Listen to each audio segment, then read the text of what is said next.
Mari satu langkah ke depan melihat ke dalam diri sendiri ya. Ini tujuannya untuk gimana caranya bisa menghadapi atau move on dari broken heart.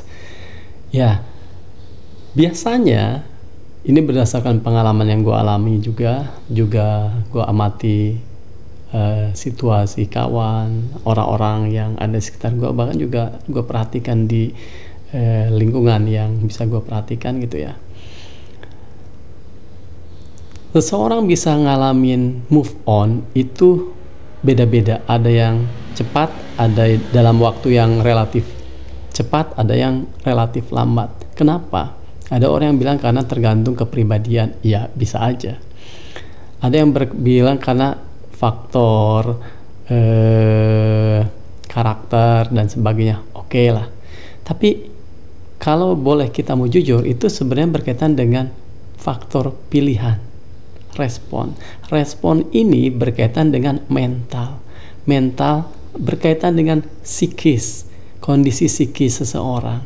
Ya, artinya kemelekatan broken heart itu kan karena ada rasa melekat, masih ada rasa melekat dengan situasi yang dihadapi. Dalam hal ini adalah melekat kepada seseorang, melekat pada hubungan yang sudah tidak mungkin dijalani dan akhirnya kecewa, dan akhirnya memilih kecewa maksudnya ya.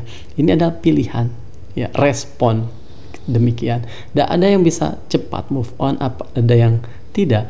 Itu karena faktor pada dasarnya ada pilihan. Oke, ada kepribadian, tapi kalau gue sadari dan terus renungkan, ini berkaitan dengan kesadaran seseorang yang berkaitan dengan mentalnya, psikisnya ya. Ketika seseorang semakin mengalami kesadaran yang lebih baik, lebih tinggi, dan mentalnya menjadi lebih sehat, itu bisa lebih cepat untuk memilih, merespon untuk bangkit.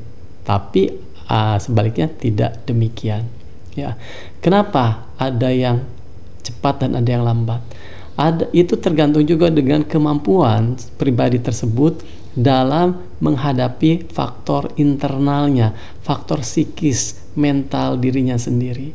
Kemelekatan itu bisa berbeda-beda dan kualitasnya juga berbeda-beda ya. Biasanya ketika seseorang bisa melihat faktor psikisnya, kenapa saya melekat dengan situasi ini ya,